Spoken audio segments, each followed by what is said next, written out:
Mr. Bowtie's Texas High School Sports Machine is driven by Henry Finley and McCombs Ford West, a proud supporter of all area local sports. McCombs Ford West, simply the best. Brought to you by San Antonio Masonry and Steel. Hey folks, Mr. Bowtie here. Keep banging home that subscribe button on your screen so that way you can stay up to date on all the great area high school and local sports coverage TV, radio, and cheap web streams refuse to cover. And check out my Twitter at Mr. Bowtie 1982. It's fast, it's free, and the UIL will love you if you do it. Thanks so much and enjoy the show. A renewal of a great hill country rivalry in 4A Division II. Geronimo Navarro taking on Wimberley. Both teams 2-0 in 13 4A Division II. Both teams should find their way into the playoffs. The district usually will feature Cuero, but the Gobblers moved over to Region 3 in realignment. So up came Lago Vista, who made it to the 3A Division I state semifinals a year ago. Navarro has already defeated the Vikings, meaning if Navarro could get a road win at Wimberley, they would pretty much be assured the district title, barring a collapse. A Wimberley win would set up their game next week against the Vikings, potentially for a district championship for them, possibly a three-way tie, or some other kooky action. Kooky action would be the rule of the game here at Texan Stadium. Let's check out all the action presented by McCombs Ford West and San Antonio Masonry and Steel.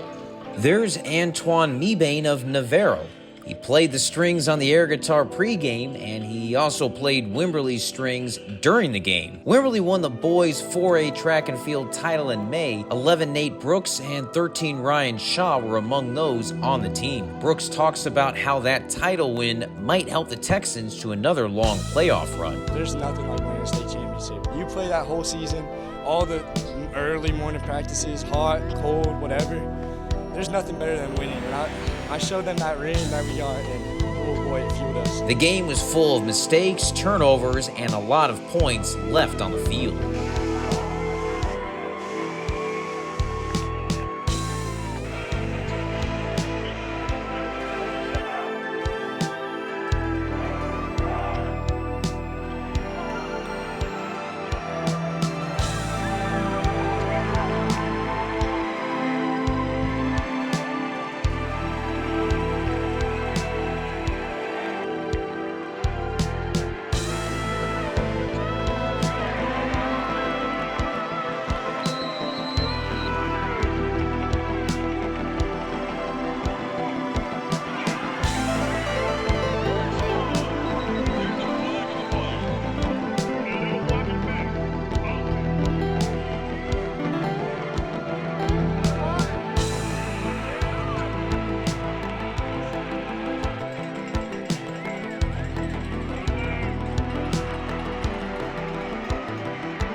Wimberley lost a touchdown in the first quarter because of a penalty and then missed a field goal. They had 2 red zone turnovers and had a player tackled at the 1 as time expired on the first half. They left a lot of points on the field, but the defense limited Navarro to only a couple of big plays and forced a fumble in the final 2 minutes to win the game 21-14 and take a huge step towards winning another district title. Went out there and we executed. We stuck to our keys and just watched where they were going. We caused a fumble. One of our middle linebackers came in, punched it out, and one of our D linemen, Troy, hugely picked it up and we got and turned it over. They play cover 4, cover 3 mix, so we were just looking to hit the underneath routes and get us in the open and be able to run. Our game plan going in was soften them up with the pass, run the ball, and that's what we did. Navarro is a great team, and we'll probably end up seeing them back in the playoffs deep.